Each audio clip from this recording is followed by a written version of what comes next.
Buenas tardes a todas y a todos. Muchísimas gracias por el interés en nuestro seminario, que está organizado por los posgrados en Derecho Penal de la Universidad de Itela. Para mí es un gran honor y un gran gusto poder contar con tres expositores que son, por supuesto, de lujo. Son profesores y profesoras de nuestras carreras de especialización y maestría en Derecho Penal, así que es también un poquito, bueno, una muestra, este seminario, del tipo de discusiones que nosotros también generamos en el marco de nuestros posgrados. Así que les damos la bienvenida, y si les parece bien, como una cuestión organizativa, vamos a hacer las tres exposiciones en orden. Primero vamos a hacer la primera exposición, luego vamos a dar algunos minutos para hacer algunas preguntas, luego pasamos a la siguiente exposición, dejamos minutos para preguntas, y luego a la tercera exposición, y nuevamente algunos minutos para preguntas. Como esto es un webinar y hay muchos participantes, vamos a pedirles que por favor realicen sus intervenciones por escrito. Esto es, les pido que el que quiera hacer alguna intervención, algún comentario, alguna pregunta para algún expositor o expositora, lo mande por el chat, por escrito, lo vamos a leer nosotros, y luego de cada exposición yo voy a ser la encargada de formular algunas preguntas al expositor o expositora. De esa manera me parece que vamos a poder organizarnos bastante bien. Bueno, vamos a empezar entonces, si les parece, con la presentación, con la exposición del doctor Roberto Gargarella, que es investigador superior del CONICET y, por supuesto, profesor de nuestro posgrado en Derecho Penal de la Universidad de Itela, además de profesor en la UBA. Bueno, muchas gracias, Roberto, cuando quieras. Bueno, muchas gracias a ustedes por la invitación. Es un honor compartir con Ana y con Hernán este panel. Quería hacer una breve exposición sobre la cuestión del discurso de odio. Básicamente hacer tres puntos. Uno más relacionado con la cuestión de democracia, otro con la cuestión del daño, y finalmente uno vinculado con el tema de la normativa penal. Si puedo, si me queda algún minuto, voy a hacer alguna consideración sobre la vida pública argentina y esta discusión. Sobre lo primero, yo creo que para todos los temas, y sin ninguna duda, muy en particular para las cuestiones vinculadas con libertad de expresión, uno necesita clarificar, o por lo menos ser consciente de que lo que dice en la materia va a estar informado por el modo en que entiende la democracia. Distintos entendimientos de la democracia llevan a distintas respuestas sobre cómo tratar este tipo de problemas. Lo querramos o no, lo veamos o no, lo admitamos o no, ¿no? Aunque no lo veamos, la idea de democracia siempre está. Y entonces, en todas estas materias, digamos, cómo interpretamos la Constitución sobre qué es lo que dice en materia de libertad de expresión, por ejemplo, está pendiente por detrás una idea determinada de la democracia. Yo, en lo que llamaría la prehistoria de la idea de la libertad de la libertad de expresión, o de las reflexiones, digamos, sobre la libertad de expresión, yo creo que tuvieron que ver con un momento de entendimiento de la democracia muy restrictivo, y no casualmente, digamos, muchos de los casos más interesantes en los que uno puede pensar, interesantes no por lo virtuoso necesariamente, sino por la influencia que tuvieron en la materia, se dieron en momentos en donde la democracia enfrentaba situaciones de guerra, y donde se entendía la democracia como una joya a cuidar que estaba amenazada por todos lados, y en esa idea restrictiva, en esa idea, digamos, del cuidado, entonces la doctrina desarrolló visiones sobre la libertad de expresión también muy restrictiva. ¿Por qué? Porque todo era una amenaza que tenía la potencia de socavar la democracia, la estabilidad, etc. Entonces, si uno piensa, por ejemplo, no sé, los primeros años del siglo XX, la jurisprudencia internacional, pienso muy en particular, pero digamos en el caso norteamericano, pero podría pensar casos similares en Argentina. Muchos de los modos en que reaccionó la justicia frente a digamos, el discurso del que decía lo horrendo, del que decía, digamos, lo que la gente no quería escuchar, el que decía el discurso antipatriota, por ejemplo, era visto como una amenaza a la democracia que debía ser limitado. Entonces, muchas de las primeras doctrinas conocidas sobre libertad de expresión fueron doctrinas muy limitativas sobre, por ejemplo, la mala tendencia que podía generar el discurso antipatriota, digamos, las malas consecuencias que podía generar un discurso, digamos, que no compartía los valores comunes, ¿no? Entonces, todos esos eran discursos combatidos. En Estados Unidos, como en la Argentina, digamos, este tipo de mirada muy restrictiva, digamos, implicaba esta noción frágil de la democracia, la democracia siempre bajo amenaza, desarrolló, digamos, algunas categorías, como por ejemplo la de los partidos antisistema, los que tenían ideas, digamos, que todos aborrecíamos o que podían amenazar lo que más nos importaba, por ejemplo, la democracia. Digamos, Argentina ha tenido algunos casos también importantes, yo diría nefastos, por ejemplo, un famoso caso en los años 60, Partido Obrero, digamos, de consideraciones de partido antisistema. Bueno, yo participo de una visión de la democracia muy distinta, pero más allá de lo que yo diga al respecto, tiene que ver con una tradición de pensamiento, diría, de democracia liberal en un sentido amplio, miliano, digamos, para mí John Stuart Mill es una pieza central en las reflexiones liberales sobre la materia, y en donde, digamos, la idea del discurso que repudiamos, el discurso que no nos gusta, es entendido como, no como un elemento respecto del cual debemos cuidarnos, sino un elemento que interviene en la conversación común sobre temas públicos, desde posiciones que nosotros, digamos, no consideramos apropiadas o consideramos espantosas, pero forma parte también de una contribución a la discusión pública. Aún la idea horrenda, aún la idea, digamos, la del que niega en Argentina los desaparecidos, la de que niega, digamos, la existencia del Holocausto. Pueden ser visiones que nos resultan aborrecibles, en las que no creemos en absoluto, que nos parecen un espanto, pero que finalmente tienen un componente expresivo importante, digamos, y que sirven para forzarnos a pensar. Lo de Mill en la materia, sobre todo lo que él escribió en este escrito sobre la libertad, on liberty, es para mí maravilloso, digamos, y lo cuento, para mí es hasta diría emocionante. Digamos, Mill decía, bueno, por un lado es una tontería, digamos, impedirle al que dice algo con lo que no estamos de acuerdo que hable, digamos, porque tal vez tenga una partecita de la verdad, o tal vez tenga toda la verdad. Pero lo más interesante de todo, decía Mill, aun si la otra persona estuviera completamente equivocado, es muy importante que hable, porque es importante que nos fuerce a argumentar, a dar razones de por qué defendemos lo que defendemos, para no sostener lo que sostenemos por inercia, digamos, por la simple comodidad de que nunca nadie nos ha dicho algo en contra. Entonces, la idea, digamos, de que hay un valor aún en aquel que dice algo con lo que sabemos que está completamente, digamos, errado.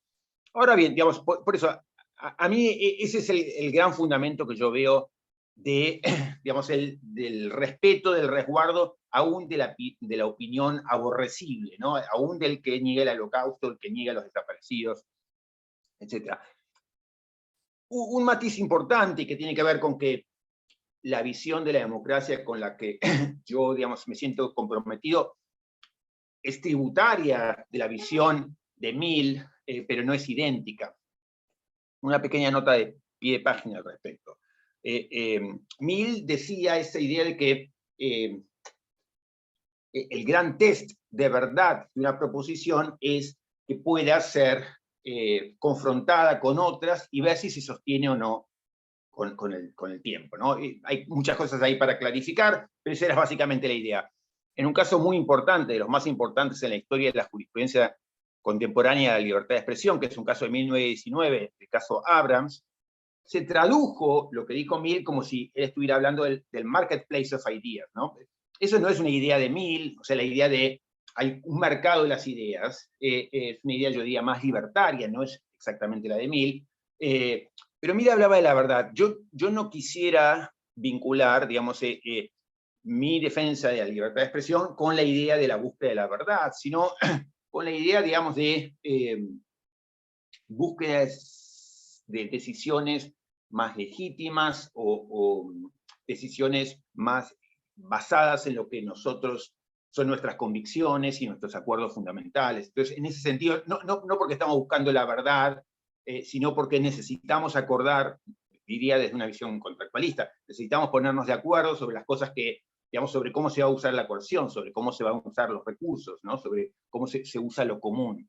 Y en ese sentido es crucial que podamos escuchar al otro y, en todo caso, disentir con el otro. Entonces, en mi visión de la democracia, pero insisto, yo defiendo esta visión de la democracia, pero muchas visiones de la democracia afines a esta, la opinión horrenda, la opinión, digamos, de que ataca lo que más valoramos, es vista no como una amenaza, sino como una contribución. Aún en el caso de que sepamos que lo que esa persona está diciendo es completamente erróneo, es completamente falso, digamos, aún hay un valor en escuchar esa idea, en que podamos escuchar esa idea, y que entonces lo que sostenemos no sea producto de la mera, digamos, el hecho de que nadie haya confrontado con nosotros. Ese entonces sería el primer punto, la importancia de vincular estas reflexiones con el modo en que entendemos la democracia. Siempre ha estado presente, lo veamos o no, siempre hay una reflexión sobre la democracia atrás. Y si uno, digamos, defiende una idea fuerte de la democracia, digamos, va a ver a la opinión del otro no como amenaza, sino como contribución. El segundo punto es un poquito más técnico, si se quiere, y voy más rápido, pero básicamente la idea es que distinguir entre palabra, acto y daño. Primero, digamos que la idea de que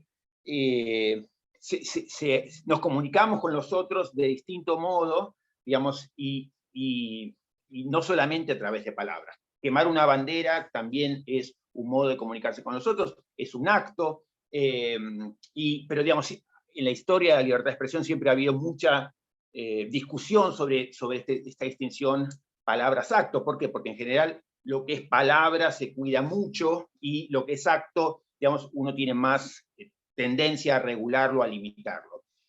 Nota a pie de página para quien les interese el tema.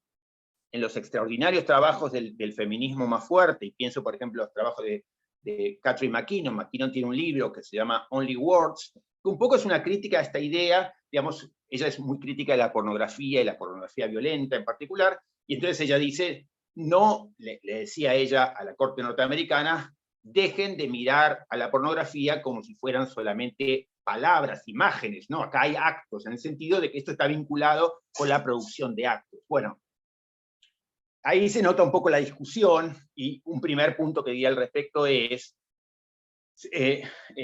si vamos a vincular imágenes, palabras con acto, necesitamos poner atención en, digamos, el grosor de la conexión causal. Digamos. No podemos decir, esta es una palabra, estas imágenes o estas palabras generan este acto que, por ejemplo, es dañoso, y eso es lo que más nos importa y lo que podemos querer evitar. Digamos, necesitamos preocuparnos por ver si ese daño que se produce es un daño efectivo, que tiene una conexión causal evidente, digamos así, dura con el acto, con la palabra, ¿no? Y digo esto, y esto es crucial en las discusiones sobre odio, porque, digamos, y aquí me acerco a la política argentina, digamos, la idea de que, bueno, no, el discurso de la oposición o del oficialismo está lleno de odio, y entonces va a generar agresiones. Bueno, digamos, por supuesto que si hubiera una correlación causal fuerte entre esa palabra y la producción de daño nos preocuparía, pero que es un poco lo que se le decía a McKinnon también, digamos, no es que simplemente uno reclama una conexión que posiblemente exista o que haya algún tipo de conexión, pero importa eso, el grosor de la conexión. Un ejemplo para hacerlo evidente. Digamos, cuando a una persona se le hace el test de alcoholemia y se le retira, no sé, por la noche, la licencia de conducir porque tiene un nivel de alcohol muy alto, se lo hace porque, digamos, se ve que entre la conducta de esa persona y el daño hay una correlación muy alta. Entonces, estar alcoholizado, digamos, sabemos y tenemos estadísticas de que no necesariamente va a producir un accidente, pero aumenta de modo extraordinario la chance de generar un accidente. Entonces, por esa conexión, por la preocupación de, digamos, la certeza de la producción del daño, es que, o casi certeza de la producción del daño, es que decimos, algo podemos hacer. Segunda nota al pie al respecto, que algo podamos hacer con esta persona que tiene mucho alcohol en la sangre, no quiere decir que lo matamos, lo ponemos preso, le impedimos manejar para toda la vida. Quiere decir que podemos tomar una medida razonable para evitar eso que queremos evitar. A lo mejor impidiéndole que maneje esta noche ya está, digamos, es suficiente para que esa persona no sea una amenaza para el resto de la sociedad. Y lo mismo diría yo con el caso del discurso del odio, como con el discurso pornográfico, digamos. Puede haber, que un poco lo que reclamaba McKinnon, esta persona consume pornografía violenta, entonces hay una correlación fuerte con la producción de violencia sobre la mujer, en el sentido de que va a copiar lo que vio en la revista o en la imagen y va a reproducirlo. Bueno, puede haber una persona que se basó, pero la idea de que hay una conexión causal debe ser probada de un modo más fuerte. Lo mismo para el caso del discurso de odio. Y el corolario es, si eso no ocurre, si no tenemos razones para pensar que esa conexión causal es gruesa, digamos así, bueno, lamentablemente lo que tenemos que hacer es eso, entender que se trata de una contribución espantosa a la conversación común. Entonces, esa sería un poquito mi línea de reflexión. Y termino básicamente con dos pequeños puntos. Uno sobre, digamos, la prudencia, la parsimonia en el uso de las herramientas penales. Las herramientas penales son las herramientas, digamos, más fuertes, más extremas que puede utilizar el poder público frente a situaciones difíciles, y por supuesto necesitamos la máxima parsimonia en el uso de esas herramientas, pero digamos, no solamente por el hecho común de, bueno, es la última ratio, sino por una cuestión digamos, de sensatez, finalmente. El hecho de que pensar que problemas sociales se van a remediar con el derecho penal es un problema, digamos. Problemas sociales seguramente necesitan situaciones, digamos, arreglos sociales, problemas digamos, de maltrato colectivo requieren seguramente robustecer los lazos de la comunidad, pensar que, digamos, la herramienta penal va a ser útil para resolver todos los problemas, es un poco como la idea de el que tiene un martillo ve todo como clavo, no con forma de clavo. Sí, claro, entonces el que tiene el derecho penal piensa que todo, bueno, acá cuánta pena le ponemos para, digamos, redirigir esa conducta. No, digamos, eso no es la manera en que tenemos que pensar. Entonces, en ese caso, la idea sería, si hay odio social cruzado, digamos, la pregunta es, bueno, no sé, pongamos Trump en Estados Unidos, Bolsonaro en Argentina, la grieta, bueno, ¿qué vamos a hacer con el derecho penal frente a eso? La idea es cómo hacemos para restablecer los lazos que nos vinculan, ¿no? Y el último punto sobre eso, yo creo que si tuviéramos la oportunidad, si nos diéramos la oportunidad de dar un paso atrás en la vida política hoy en Argentina y mirar un poquito con distancia, veríamos lo insólito que es, sobre todo lo que ha sido, ¿no? Creo que un poco se ha moderado eso, pero ver, digamos, en una sociedad polarizada como la Argentina, la norteamericana o Brasil, digamos, cómo los dos bandos de la polarización describen lo que hace el otro en términos idénticos, ¿no? Fíjense cómo están odiando, fíjense digamos, y es un poco una muestra, un laboratorio triste, digamos, de nuestra realidad, ¿no? Para pensar, esto de, si uno pudiera verlo, es extraordinario, ¿no? Digamos, como experimento en un zoológico, pero bueno, digamos, en el sentido de que es triste ver que en cierto momento de la sociedad nos sentimos movidos a juzgar al otro de ese modo, y el otro nos juzga, digamos, del mismo modo a nosotros, cuando estamos, digamos, ambos, a lo mejor todos, utilizando modos impropios de entender, discutir y vincularnos con el otro. Entonces, otra vez, frente a eso, yo creo que los remedios son otros, digamos, que tienen que ver con remedios que nos ayuden a una mayor igualdad, a una mayor cooperación, pero no, digamos, las torpes para esto, inútiles en un punto, herramientas del derecho penal. Pero bueno, eso, entonces, un poco las pistas por donde yo iría para pensar la cuestión. Una teoría de la democracia, una reflexión sobre la idea del daño, y finalmente una reflexión sobre cuál es el sentido de las normas penales, ¿no? Disculpen si me extendí un poquito. Muchísimas gracias, Roberto. Muchísimas gracias por tu exposición. Ya tenemos la primera pregunta, que es de Florencia Cerda Gentic, y pregunta: ¿qué opinás de los discursos de odio misóginos o antifeministas en redes sociales que impulsan directa o indirectamente agresiones a activistas de derechos humanos o a mujeres? ¿Pueden convivir en democracia? ¿Estás a favor de regulaciones? Otra vez, la idea de la conexión con la producción de daño.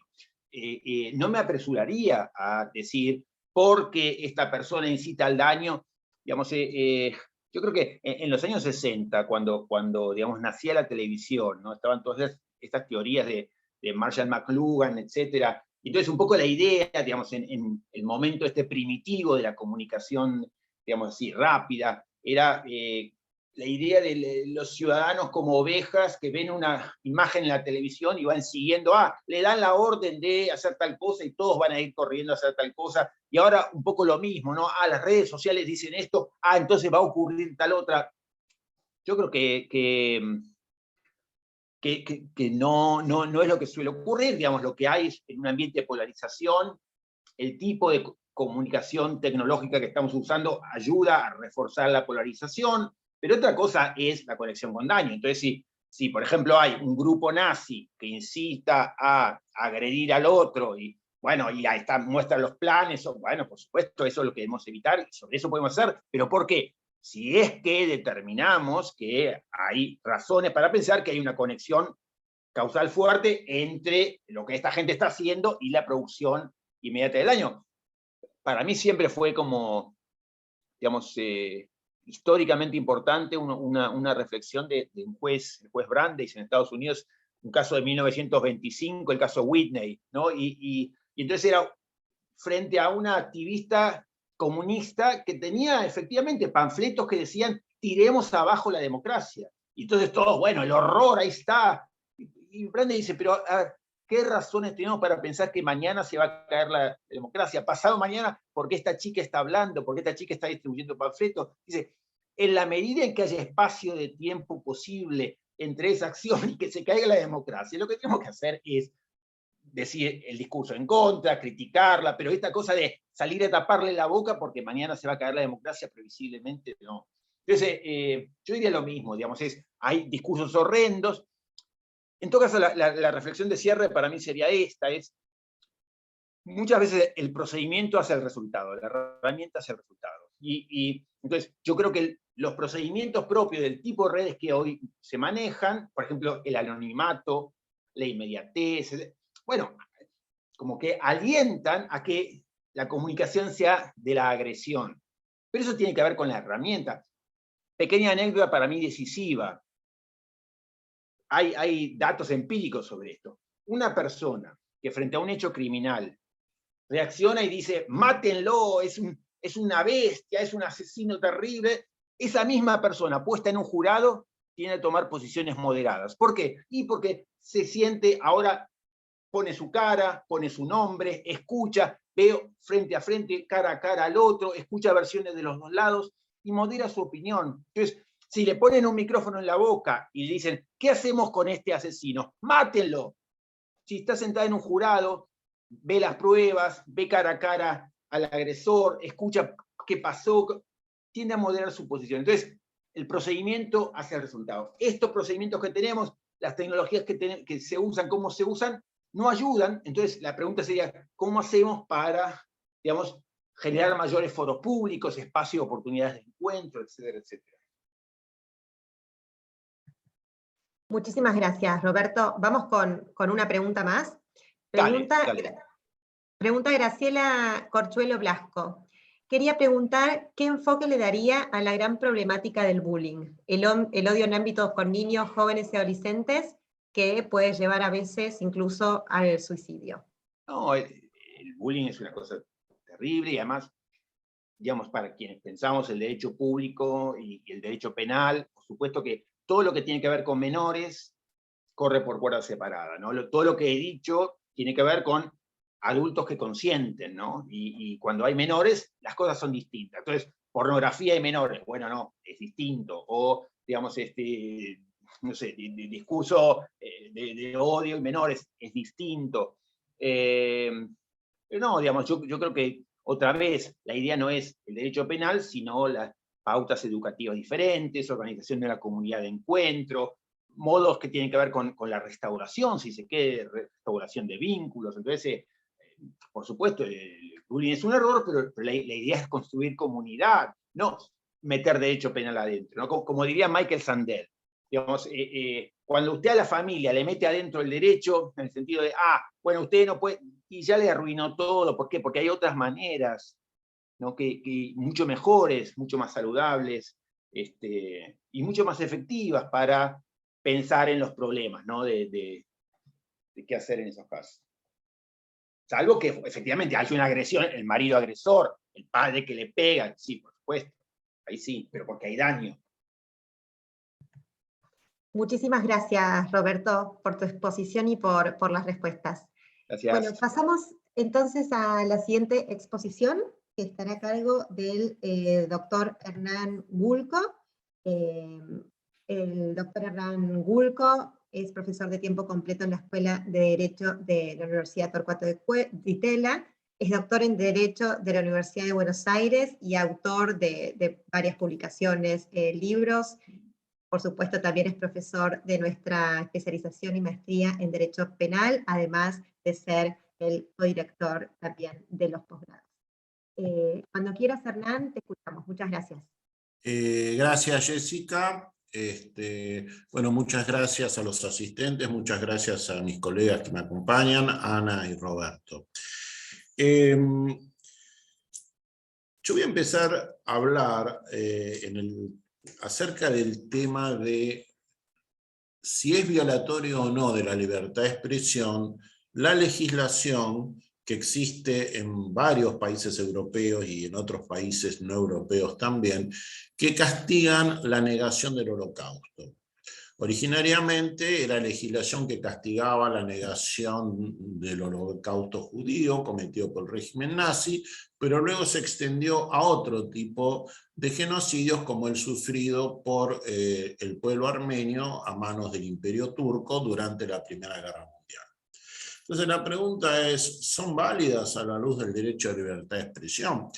Y para saber si son válidas, bueno, en paralelo a lo que dijo Roberto, tenemos que preguntarnos qué modelo de libertad de expresión vamos a adoptar para determinar la validez de este tipo de leyes.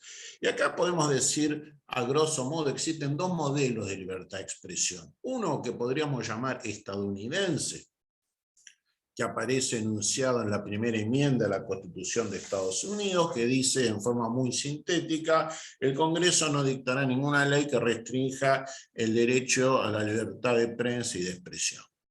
Este breve párrafo ha sido interpretado por la Corte Suprema de Estados Unidos a lo largo de más o menos 100 años, y ha dado lugar a una muy voluminosa y muy interesante jurisprudencia en materia de libertad de expresión. Sintéticamente se podría decir lo siguiente: las ideologías, las ideas, los mensajes, los contenidos, aunque sean sumamente repulsivos, no pueden ser castigados en una sociedad democrática. Esto es similar a lo que mencionó Roberto. ¿Qué quiere decir esto? La única excepción es cuando un discurso que es antisistema, dicho en forma genérica, puede provocar en forma inmediata actos de violencia. Esto es lo que se llama la famosa doctrina del peligro claro y actual, que fue elaborada en primer lugar por el juez Holmes de la Corte de Estados Unidos hace un poco más de 100 años, y que luego fue ratificada por la Corte norteamericana, ratificada y fortalecida en un fallo de 1969 que se llama Brandenburg versus Ohio, donde la Corte declaró la inconstitucionalidad de una ley que se le había aplicado al jefe de una agrupación Ku Klux Klan, que como ustedes saben es una organización racista, anticatólica, antijudía y antinegra. El discurso de este personaje, Brandenburg, era claramente racista, pero la Corte de Estados Unidos dijo que no se lo podía castigar porque no se advertía que las palabras de este señor tuvieran la posibilidad de causar de manera inmediata actos de violencia. Por lo tanto, se encontraban protegidas por la primera enmienda de la Constitución estadounidense. Este modelo lo podemos contraponer a una visión, sí que podemos llamar de manera un tanto genérica, la visión europea de la libertad de expresión. Visión europea que también es compartida por otros tribunales, por ejemplo, la Suprema Corte de Canadá y, por supuesto, por el Tribunal Europeo de Derechos Humanos. ¿En qué consiste esta visión, podríamos llamar, europea de libertad de expresión? Bueno, que hay ideas que son horribles, que son espantosas, que no tienen ningún lugar en una sociedad democrática, que atentan contra la dignidad del ser humano, básicamente el discurso de odio, el discurso racista, y por lo tanto el Estado tiene la facultad y hasta la obligación de castigar este discurso, de sacarlo fuera de circulación porque es un discurso incompatible con la dignidad humana. Esto responde a otra idea, esto está vinculado con lo que mencionó Roberto en su exposición, lo que se llama la democracia militante. Este concepto de democracia militante fue desarrollado en Alemania después de la Segunda Guerra Mundial, cuando los alemanes quisieron reconstituir su sistema democrático después de los horrores del nazismo y dijeron, bueno, el régimen democrático anterior, la República de Weimar, sucumbió porque fue excesivamente tolerante con grupos que eran claramente antisistemas, como por ejemplo los nazis y los comunistas. Por lo tanto, en el futuro estas tendencias, estas ideas, estas ideologías no van a tener ningún lugar en nuestro nuevo sistema democrático, y la propia Constitución alemana le dio al Tribunal Constitucional alemán la facultad de disolver a grupos políticos considerados antisistemas. ¿Qué fue lo que hizo el Tribunal Constitucional alemán con un partido neonazi que trataba de reconstituir las antiguas ideas del nacionalsocialismo, y también hizo lo mismo con el Partido Comunista Alemán? Estas ideas de este concepto de democracia militante está incorporado a la Convención Europea de Derechos Humanos, al artículo 17, que dice: ninguna cláusula de esta convención podrá ser invocada para destruir ninguno de los derechos contenidos en esta convención. Es una clara toma de posición en favor de lo que consideramos democracia militante. En base a este concepto, el Tribunal Europeo tuvo que resolver acerca de la validez de leyes que castigaban a las personas que negaban la existencia del Holocausto contra el pueblo judío. Cabe decir que estas personas, algunos historiadores, otros no lo eran, claramente tenían tendencias antisemitas y pronazis. No eran investigadores históricos, por así decirlo, de buena fe, y esa legislación estaba destinada a castigar a este grupo de personas, a impedirle difundir sus ideas. Creo que el primer país europeo que adoptó esta legislación fue Francia, con la ley Guizot, pero luego esta legislación fue repetida en muchos países europeos. Ahora, obviamente las personas condenadas por estas normas plantearon que estas normas violaban el artículo 10 de la Convención Europea de Derechos Humanos, que garantiza el derecho a la libertad de expresión, que en ciertos aspectos es similar, aunque no idéntico, al artículo 13 de la Convención Americana de Derechos Humanos y al artículo 19 del Pacto Internacional de Derechos Civiles y Políticos, que como ustedes saben son cláusulas constitucionales argentinas. Bien, desde el caso Garaudy versus Francia del año 2003 hasta el caso Pastors versus Alemania del año 2019, con alguna excepción, el Tribunal Europeo de Derechos Humanos sistemáticamente ha declarado que este tipo de normas que castigan la negación del Holocausto, directa o indirectamente, son plenamente compatibles con el artículo 10 de la Convención Europea. Y en algún caso ha citado, por supuesto, este famoso artículo 17 de la Convención Europea, diciendo, miren, este es un discurso antisistema y por lo tanto no lo podemos permitir. ¿Por qué es antisistema? Porque en realidad, tras la afirmación de que están haciendo un análisis histórico, los que expresan este tipo de opiniones, en realidad es un discurso de odio indirecto contra el pueblo judío. La excepción a este caso es una extraña decisión, yo la llamaría extraña, del Tribunal Europeo de Derechos Humanos, en el caso Perinsek versus Suiza del año 2015. En el caso Perinsek se trataba de una ley suiza que castigaba ya no la negación del Holocausto contra el pueblo judío, sino contra el pueblo armenio. Y el Tribunal Europeo dijo, es inválido esto, viola el artículo 10. ¿Por qué? Bueno, porque el tema del genocidio armenio es una cuestión que se encuentra históricamente controvertida. ¿Qué quiso decir con esto? Bueno, claro, respecto del genocidio contra el pueblo judío, hubo juicios, el famoso juicio de Nuremberg y otros, donde hubo condenados, donde los hechos quedaron fijados por decisiones judiciales. En cambio, respecto del genocidio armenio, desgraciadamente, nunca nadie fue condenado y, por supuesto, los posibles autores de esos crímenes hoy día murieron todos. Ahora, ese argumento en sí es bastante flojo, por supuesto, porque parecería depender de si el hecho fue fijado por un tribunal o no para determinar si corresponde protegerlo o no. Pero, curiosamente, el Tribunal Europeo da la impresión que hubieran sido dos secretarios letrados diferentes los que redactaron el fallo, también hace mención a la jurisprudencia del Tribunal Constitucional Español y del Consejo Constitucional Francés, que han declarado inválidas la legislación que castiga el negacionismo. Entonces parecería ser que en ese punto el Tribunal Europeo se apartó de esta jurisprudencia tradicional muy restrictiva de la libertad de expresión y adoptó una posición mucho más dura, es decir, más cercana a un modelo estadounidense. Pero esto no parece ser así porque en el caso que yo les mencioné antes, Pastors versus Alemania, en el año 2019, el Tribunal Europeo volvió a su posición tradicional de sostener que no había obstáculos constitucionales en castigar a alguien que había dicho en un parlamento provincial alemán que eso del holocausto es un invento y es pura propaganda. La pregunta que uno tiene que hacerse, ya yendo a la República Argentina, es ¿qué modelo de libertad de expresión tenemos nosotros? ¿El norteamericano o el europeo? Bueno, como suele ocurrir en Argentina, tenemos los dos. Porque por un lado tenemos el artículo 32 de la Constitución Nacional, que está tomado de la primera enmienda de la Constitución estadounidense.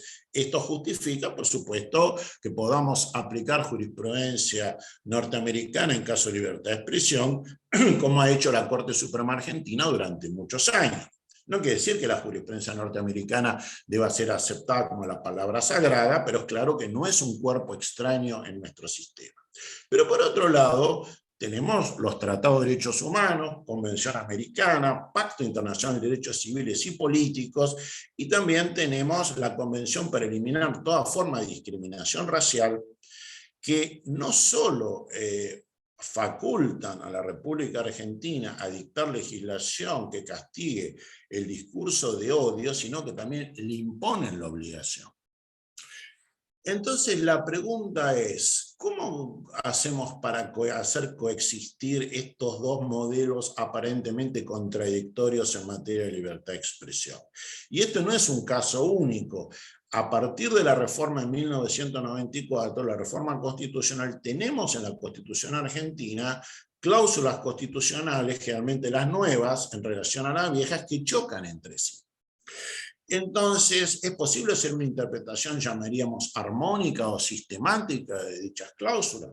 Bueno, con la Convención Americana no es tan complicado, porque la Convención Americana no se limita a decir que Argentina tiene que castigar el discurso de odio, sino que tiene que castigar el discurso de odio que promueva actos de violencia o alguna conducta ilegal similar. Entonces, ahí uno podría interpretar a la Convención Americana en el artículo 13.5 de manera compatible con la doctrina del peligro claro y actual. Ahora, con el Pacto Internacional de los Derechos Civiles y Políticos y con la Convención para eliminar toda forma de discriminación racial, es mucho más complicado realizar esa interpretación armónica. Ahora, la pregunta es, ¿por qué sería inválida esta legislación negatoria que castiga la negación de los diversos holocaustos? Básicamente porque uno podría decir, en un Estado democrático no puede el Estado fijar verdades oficiales, y menos aún, por supuesto, someter a penas, sanciones penales a aquellos que difieren con la versión oficial de los hechos. Y esto tiene una aplicación práctica muy fuerte en Argentina. Ustedes saben que en el año 2017 la provincia de Buenos Aires sancionó una ley que dice que en todo documento oficial expedido por la provincia tiene que figurar que el número de desaparecidos es 30.000. No tiene tantas consecuencias prácticas porque aparentemente esta norma no sería aplicable a los particulares, sino simplemente a la actividad interna de la administración provincial. De cualquier manera, es claro que la filosofía que expresa dicha norma es, por supuesto, incompatible con un modelo fuerte de libertad de expresión. Y además tenemos algo que es mucho más preocupante, en el Congreso de la Nación, proyecto de ley que castigan a aquellos que hayan negado la represión ilegal que existió en Argentina durante la dictadura militar o que la minimicen. Lo cual, por supuesto, ese término minimizar es tan vago que hasta podría ser considerado inválido, ya no por violación del principio de libertad de expresión, sino directamente porque se trata de una clara violación del principio de legalidad penal, que exige que las normas penales estén redactadas de manera más o menos taxativa. Entonces, tratando de concluir, ¿qué puede decir uno? En principio, podemos sostener que la legislación en Argentina que castigase la negación, ya sea del holocausto contra determinadas minorías étnicas o religiosas, o que castigara a aquellos que negaran la existencia de la represión ilegal o que trataran de minimizarlo, yo creo que sería claramente incompatible con el derecho a la libertad de expresión. ¿Y qué pasa? Aquel que hiciera apología de esos hechos, que por supuesto está castigado en nuestra legislación penal. Y ahí uno podría llegar a decir que dado que tenemos que hacer una interpretación más o menos sistemática del artículo 32 de la Constitución con los tratados de derechos humanos, podríamos llegar a decir que esas normas podrían ser válidas. ¿Qué fue lo que resolvió el Tribunal Constitucional Español en el caso que les mencioné antes? Dijo que era inconstitucional la norma del Código Penal Español que castigaba la negación del holocausto, pero no lo era aquella que hiciera la apología del holocausto. Eso sería un intento, que es por supuesto imperfecto, de lograr una sistematización de nuestras cláusulas constitucionales que en realidad obedecen a filosofías políticas muy diferentes. Y para terminar, yo he dicho que, acabo de decir que el Estado no puede fijar verdades oficiales, pero les dejo esta pregunta porque yo la verdad que la respuesta no la tengo. ¿Qué pasa cuando el Estado fija verdades en sus programas de estudio o los profesores que responden a una determinada directiva de las autoridades del Ministerio de Educación fijan determinada visión histórica? ¿Es válido esto? ¿Y qué pasa el alumno que no quiere recibir una clase de biología basada en la teoría de la evolución porque dice que esto es claramente falso y claramente va en contra de la única verdad sobre la creación humana que está en el Génesis? Y pensemos en un colegio privado que se niega a enseñar a Darwin en las clases de biología porque esto va en contra de sus creencias fundamentales y el Estado no le puede imponer determinadas verdades. La verdad que no he pensado demasiado en ese tema y no tengo la respuesta. Pero por suerte yo no tenía que hablar de esto hoy, sino del tema más bien de la negación, el negacionismo, y la respuesta es, sintéticamente, me parece incompatible con nuestro sistema constitucional. Eso es todo y muchas gracias. Muchísimas gracias, Hernán, por tu exposición. Bueno, a ver, por ahora todavía no nos animamos a ninguna pregunta. Les recuerdo a todos y a todas que pueden hacer sus preguntas por escrito, vía chat, pero quizás tendríamos que darles algunos minutitos como para que puedan formularlas también. Si les parece bien, podemos pasar a la siguiente exposición y así damos un poquito de tiempo a los participantes para que puedan formular por escrito sus preguntas. Bueno, vamos a arrancar entonces con la exposición de la doctora Anna Richter, que es doctora en Derecho y Ciencias Sociales por las Universidades de Múnich, Alemania y Córdoba, Argentina, becaria postdoctoral del CONICET y docente de grado y posgrado en varias universidades argentinas, por supuesto, entre ellas la Universidad Torcuato Di Itela, porque Ana es profesora en nuestros posgrados en Derecho Penal. Así que muchas gracias, Ana, cuando quieras. Muchas gracias, Jessica, por la presentación y muchas gracias, Jessica y Hernán, por la invitación. Yo quiero hablar hoy sobre algunas exigencias básicas que se pueden establecer desde la dogmática penal para la prohibición del discurso del odio. Y ya que soy la última expositora, tengo la ventaja de que puedo detenerme en algunas cuestiones que ya mencionaron Roberto y Hernán, o, bueno, hacer referencia y decir, aquí no me meto, ya lo dije. Cuando hablamos de discurso del odio, la primera pregunta que se plantea siempre es, ¿qué es el discurso del odio? Hay diferentes definiciones, yo uso la de la ONU, según la cual el discurso del odio es cualquier forma de comunicación de palabras, por escrito o a través del comportamiento, que sea un ataque o utilice lenguaje peyorativo o discriminatorio en relación con una persona o un grupo, sobre la base de quiénes son, o en otras palabras, en razón de su religión, origen étnico, nacionalidad, raza, color, ascendencia, género u otro factor de identidad.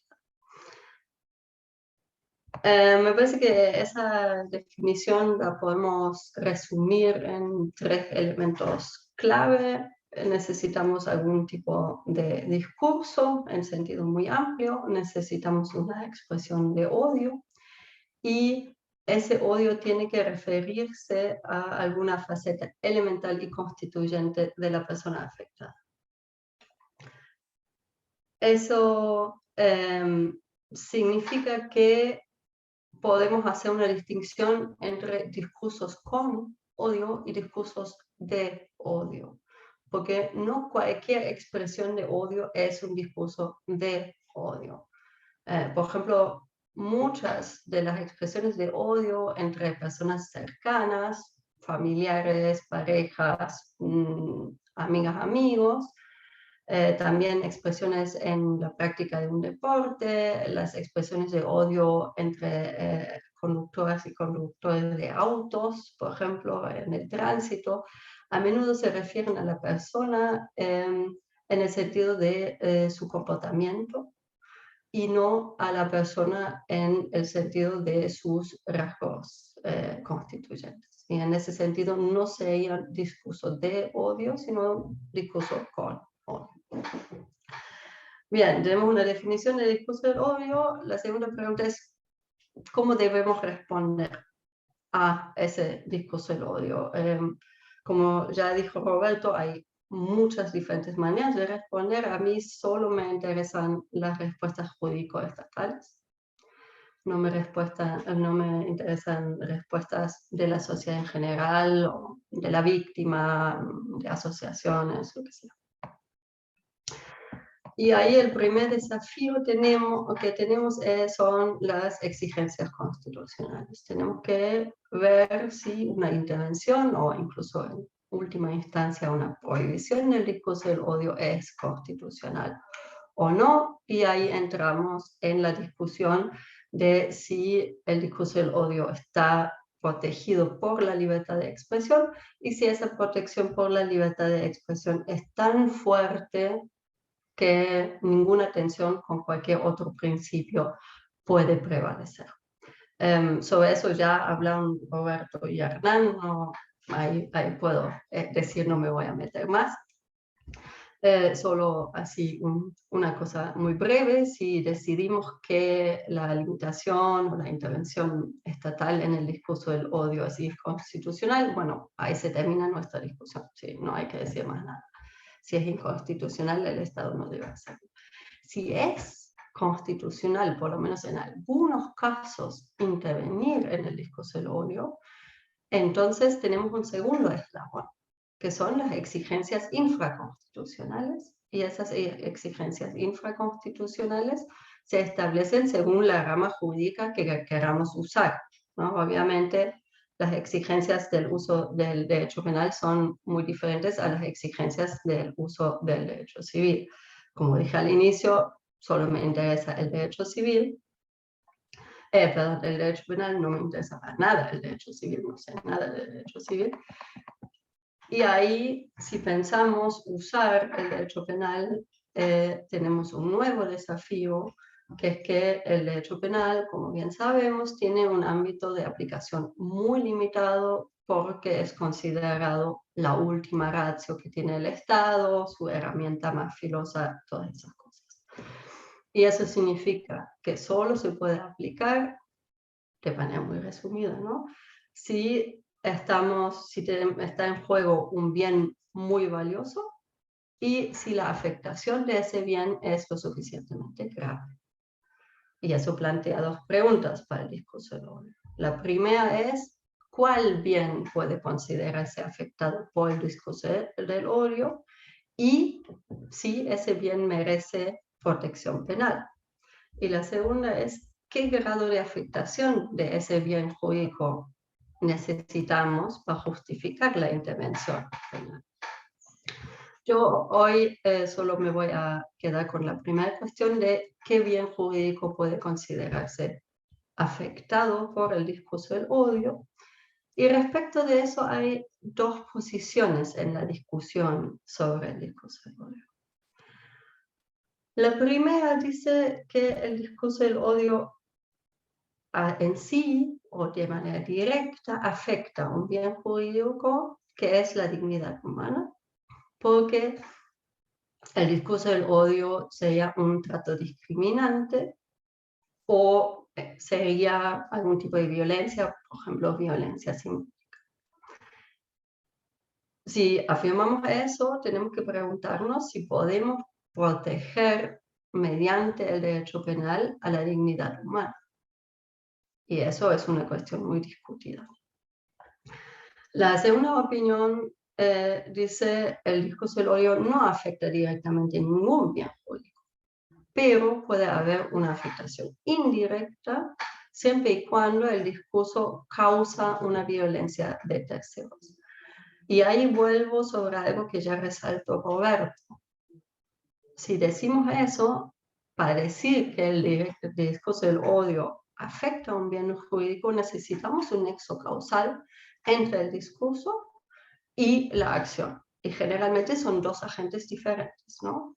Alguien quien habla y alguien quien actúa en base a ese discurso. Ahí los bienes jurídicos afectados son la paz y seguridad social, la integridad física o el patrimonio. Y esos sí son bienes jurídicos para los que se acepta generalmente la protección penal. Eso no es una cuestión muy discutida. Lo que sí está discutido aquí es si ese riesgo de afectación que representa el discurso del odio para esos bienes es suficiente para prohibir penalmente el discurso del odio. Roberto ya mencionó un poco esta discusión y esa problemática. Yo no me voy a ocupar de esta pregunta, sino lo que voy a hacer es, en lo que resta de mi exposición, voy a volver sobre la pregunta de ¿qué pasa si consideramos que el bien en cuestión, el bien afectado por el discurso del odio, es la dignidad humana? Y si podemos afirmar que la protección penal, o si podemos justificar la protección penal para la dignidad humana en este caso.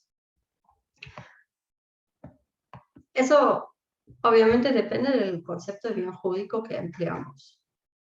Y el concepto de bien jurídico que usamos depende de la concepción general del Estado y del derecho penal que tenemos. En nuestros estados de derecho liberales contemporáneos, generalmente se afirma que la tarea del Estado consiste en asegurar una convivencia libre y pacífica. Eso obviamente incluye los derechos fundamentales constitucionales. Y en ese marco, el bien jurídico serían, o los bienes jurídicos serían todos los elementos que necesita cada persona para realizarse según sus propios planes de vida. Y el rol del derecho penal sería limitado por su carácter de última ratio a la protección de bienes jurídicos solo si esto es, si la prohibición de una acción es necesaria para alcanzar la coexistencia libre y pacífica. Y con eso llegamos a la pregunta de si la protección penal de la dignidad humana es necesaria para alcanzar una coexistencia libre y pacífica. Eso depende de cómo entendemos de la definición de dignidad humana que usamos. Yo creo que se podría decir que la dignidad humana exige un trato digno de las y los demás, libre de discriminaciones, maltratos y amenazas.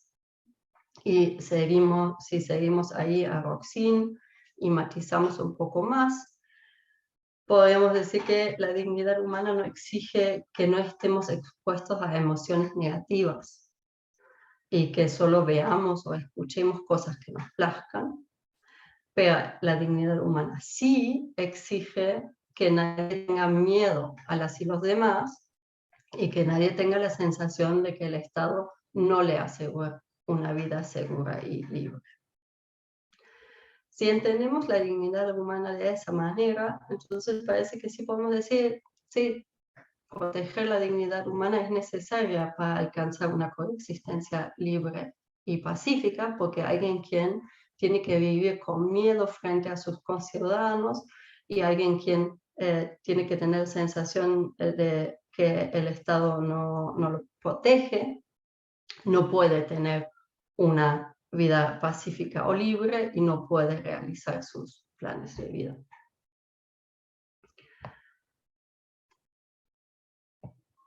Entonces, podemos usar quizás el derecho penal para proteger la dignidad humana, pero solo en casos muy particulares, ¿no? Solo lo podemos usar si el ciudadano o la ciudadana se siente razonablemente afectado en su sensación de seguridad, ¿no? Porque puede haber personas muy miedosas que se sienten inseguras y afectadas por cosas que no serían razonables. Eso, bueno, plantea una nueva pregunta, voy de pregunta en pregunta, y la nueva pregunta obviamente es, bueno, cuando tenemos una afectación razonable de la sensación de seguridad, ¿no? No puede ser una cuestión individual. Yo creo que para el discurso del odio, para el caso específico, podemos establecer por lo menos 4 requisitos. En cada uno de esos 4 requisitos hay casos de penumbra, pero creo que también en cada uno de esos casos, o casos grises, pero creo que también hay casos claros. Bueno, les presento los 4 elementos y vemos si les parece que hay casos claros o si les parece que es todo penumbra. El primer requisito sería que el discurso mismo identifica a la víctima, ¿no? La víctima razonablemente debe poder referir los dichos a ella misma y la identificación de esa víctima debe depender del discurso y del contexto en el que se hace ese discurso, y no debe depender de la sensibilidad de la víctima, ¿no? Si yo soy una persona que refiere todo a mí, incluso si dicen cosas como toda la gente con pelo verde, no sé qué cosa, y digo, ay, pero yo podría tener pelo verde. Bueno, sí, pero no tienes. Sí, ahí no, sino tiene que, digamos, la identificación de la víctima tiene que darse desde el discurso. Eso es bastante fácil si el discurso se dirige contra personas individuales. No es tan fácil si el discurso se dirige contra colectivos. Ahí hay casos claros. Por ejemplo, a veces está claro que por lo menos ciertas personas son, digamos, por lo menos el discurso se dirige contra ciertas personas, ¿no? Si, por ejemplo, alguien, aunque quizás también se dirija contra otras, pero por lo menos ciertas personas se pueden identificar como víctimas. Por ejemplo, si alguien que me conoce mínimamente dice frente a mí, los extranjeros son todos unas ratas, habría que fusilarlos, yo puedo sentirme afectada por ser extranjera, aunque no dijo Ana Richter es una rata y habría que fusilar, ¿no? En otros casos se puede inferir o inducir la referencia, por ejemplo, no sé, la AMIA dona kits escolares en escuelas de barrios marginalizados y eso pasa por todas las redes. Y a la hora, media hora o al día siguiente alguien saca un tweet diciendo ahora los judíos ya quieren indoctrinar a nuestros hijos, con mi hijo no te metas. Bueno, parece bastante claro que eso se refiere a los actos de la AMIA y que por lo menos la AMIA es víctima de eso, aunque uno podría bueno, cuestionarse si eso se refiere a todos los y las judíos. Y eso me lleva a los casos no tan claros, porque a veces usamos un colectivo, aunque solo nos referimos a algunas pocas personas de ese colectivo. Y a veces pasa al revés, ¿no? A veces usamos un colectivo y nos referimos realmente a todos los individuos de ese colectivo. Y ahí eso no siempre es visible desde afuera, ¿no? Pasa a menudo que alguien dice, todas las mujeres tal cosa, y yo digo, pero yo no. Y me dicen, ah, no, pero tú no, obvio, no hablo de ti, ¿no? Y eso es, bueno, desde afuera no se ve bien a menudo. Y ahí, bueno, llego a un punto de zona gris, de penumbra, que ahí no sabía bien cómo distinguir si decía, bueno, lo dijiste, todas las personas digamos, que comprenden ese colectivo también se deben sentir afectadas o no.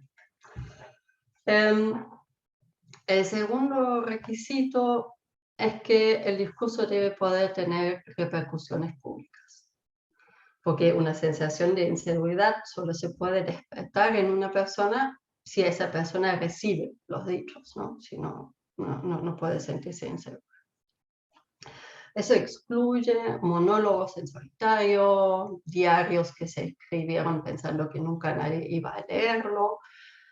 También excluye afirmaciones en un entorno personalísimo y privado, donde la gente justificadamente puede asumir que sus expresiones no llegan al gran público y no llegan a las personas o el colectivo atacado. Bueno, en nuestros tiempos, con grabaciones y WhatsApp por todos lados, uno puede cuestionarse si todavía hay algo así como un ámbito personalísimo y privado en las redes sociales. Aún así, creo que hay una diferencia entre un uso cuidado y un uso no cuidado de la privacidad, ¿no? Si yo publico algo en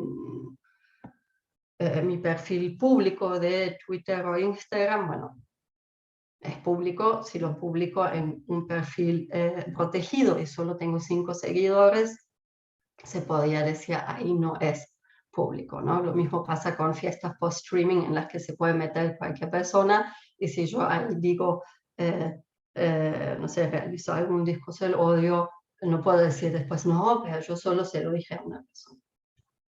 Lo mismo pasa si hablo a los gritos con mis amigas en la plaza y todo el mundo me puede escuchar. Después no puedo decir, bueno, yo solo se lo quería contar a mis dos amigas. El tercer punto es que necesitamos un discurso con cierta insistencia y fuerza de convicción, es decir, tiene que ser un discurso que expresa algún tipo de amenaza y no solo insultos, ¿no? Porque si alguien me dice, no sé, es una imbécil, yo me puedo sentir insultada, pero no me puedo sentir en una sensación, no puedo sentirme en una situación de inseguridad. Si alguien me dice te voy a matar, sí. Y el último punto es que necesitamos una atmósfera de exclusión y falta de respeto frente a las personas o colectivos atacados. Es decir, el discurso del odio mismo tiene que ser una expresión de esa atmósfera de hostilidad o hostigamiento, porque si no, la sensación de inseguridad sería infundada. Obviamente, ¿qué grupos entran ahí y cuáles no? ¿En qué contexto hay esa atmósfera? Depende de las particularidades sociales y culturales de cada sociedad. Y habrá grupos que nunca pueden sentirse digamos, expuestos a una situación de inseguridad. Por ejemplo, los grupos pertenecientes a la cultura hegemónica, ¿no? Por ejemplo, en nuestras sociedades, discursos contra judías y judíos, sí, uno podría decir sí, esos grupos sí, o ese grupo sí sigue viviendo en una atmósfera de hostilidad. Aquí en la Argentina, por ejemplo, discursos contra católicas y católicos, o en Alemania discursos contra católicas, católicos y también evangélicos protestantes, no, porque no viven una situación, una atmósfera de hostilidad, pero bueno, como dije, eso depende de la sociedad. En Francia, en el siglo XVI, por ejemplo, había una persecución de los hugonotes calvinistas, es decir, de un grupo religioso evangélico, y ahí sí, afirmaciones contra ese grupo religioso sí entrarían. Entonces creo que necesitamos 4 requisitos así en resumen: la identificación de la víctima a través del discurso, el carácter público del discurso, el carácter amenazante del discurso y una atmósfera de hostilidad en la que se realiza el discurso. Algunos discursos del odio cumplirán con esos requisitos, otros no. Cuando cumplen con esos requisitos, entonces sí podemos afirmar una afectación de la dignidad humana de las personas afectadas. Y podemos empezar o seguir pensando si eso es suficiente para emplear las herramientas del derecho penal. Porque creo que esos 4 requisitos solo son requisitos necesarios, no necesariamente suficientes, ¿sí? Es decir, puede haber casos en los que se dan esos 4 requisitos y aún así decimos, no, el derecho penal no es la herramienta para intervenir. Pero creo que si no se cumplen esos 4 requisitos, es difícil justificar la intervención penal, por lo menos en base a una lesión de la dignidad humana. Esto obviamente solo es un punto muy pequeño de ese tema inmenso y, como dije, solo creo que son requisitos necesarios y no suficientes, pero es un primer acercamiento a pensar el discurso del odio y la prohibición del discurso del odio en base a la afectación de la dignidad humana. Muchas gracias. Muchísimas gracias por tu exposición, Ana. Bueno, al principio hubo una pregunta en relación pregunta Florencia Cerda Gentic, ¿qué documento de la ONU contiene esa definición que diste sobre el discurso de odio? Perdón, lo tengo que buscar. Tengo la cita, pero no la puse en el texto de la exposición, pero está en varios lados en la ONU. Buenísimo. Buenísimo. Y vamos a dar un poquito de tiempo al resto de las preguntas, si te parece bien. Ya aparecieron algunas para el doctor Hernán Gulco. Por ejemplo, el doctor Javier de Luca te pregunta, Hernán, siguiendo los argumentos expresados, ¿lo dicho quiere decir que en las escuelas y colegios entonces los docentes pueden decir cualquier cosa? ¿Cambian algo que sean públicas o privadas? Los planes de estudios, contenidos debatidos en los parlamentos y aplicados por las autoridades técnicas competentes, ¿no van más? ¿Cómo se compatibiliza ese alcance de la libertad de expresión con el derecho a recibir, al menos básicamente, una educación de excelencia formada en valores democráticos, de derechos humanos, etcétera, etcétera?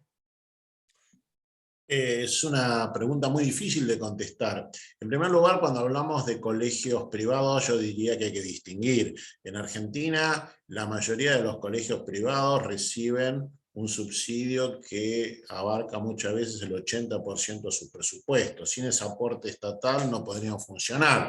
Quiere decir que de alguna manera esos colegios privados estarían equiparados a colegios públicos. Ahora, ¿el Estado tiene facultades de imponer planes de estudio? Obviamente. ¿Puede bajar una determinada línea de enseñanza? Sí. Lo que creo que no puede hacerse, ya sea que el colegio sea público o privado, es no darles libertad a los docentes para plantear determinadas posiciones que puedan diferir con la posición oficial. Acá es un tema de ponderación. Por un lado tenemos las facultades estatales de definir planes de estudio que surgen de la Constitución, pero lo tenemos que al mismo tiempo ponderar, balancear esa facultad estatal con el derecho a enseñar y aprender.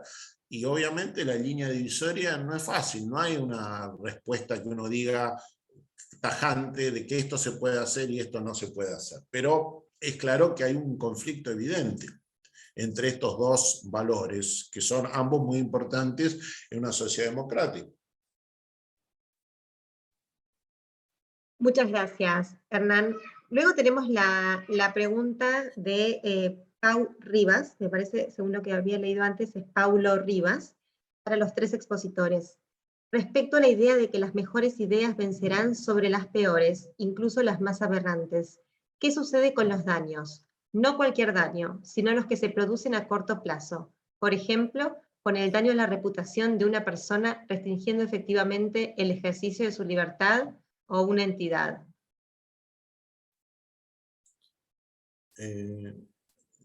Quisiera decir algo. El principio de daño de Mill, que está también en la Constitución Nacional que señaló Roberto, es fundamental, pero es condición necesaria, pero no suficiente para justificar una sanción. Piensen ustedes en una información verídica, veraz, que difunde hechos sobre un funcionario público que tiene interés público y lo avergüenzan profundamente.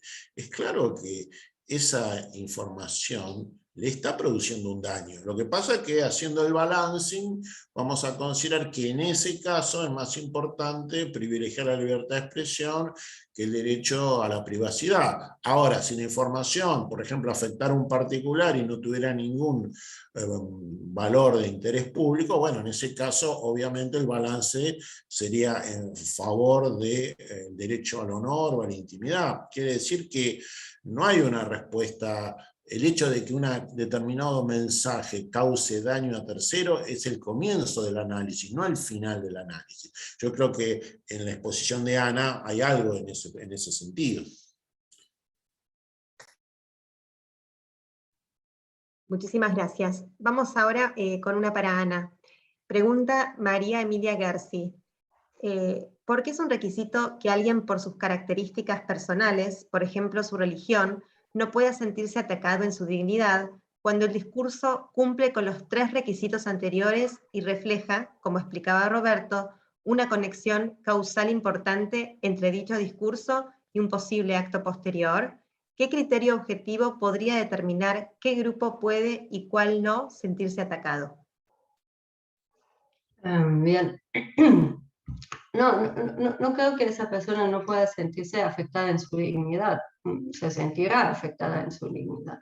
La pregunta es si esa afectación es penalmente relevante.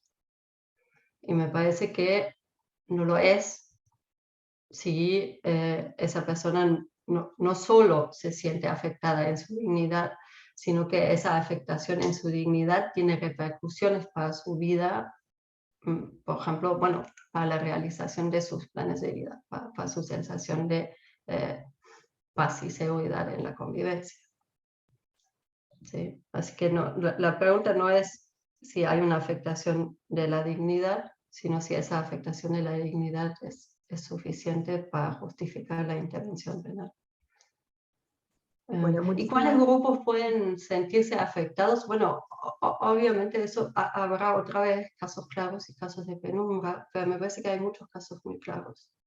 Sí, sabemos qué grupos son marginalizados, sabemos qué grupos son discriminados en nuestras sociedades. Eso, seguro que hay casos difíciles, pero hay muchísimos casos muy claros. Muchísimas gracias por la respuesta. Bueno, hay muchísimas, la verdad que el seminario ha generado muchísimas inquietudes intelectuales, muchísimas preguntas, muchísimos comentarios, pero me parece que ya con lo que estamos, con las preguntas y con las exposiciones, me parece que ya hemos cubierto ampliamente la temática del seminario. No sé si alguna quiere decir algo más, y Roberto. Ahí estamos. Buenísimo. Bueno, les agradezco profundamente a los 3 expositores y expositoras. Ha sido un lujo, un absoluto placer haber contado con estas exposiciones interesantísimas y muy, muy claras, así que muchísimas gracias. Y también quiero agradecer a todos los participantes y las participantes de este seminario por el interés que han mostrado en la temática, por el interés que han mostrado en el seminario y en nuestro posgrado. Así que, bueno, muchísimas gracias a todas y a todos. Muchas gracias, Jessica, muchas gracias a Ana y Roberto. Sí, muchas gracias a ustedes. Adiós. Nos vemos la próxima. Adiós.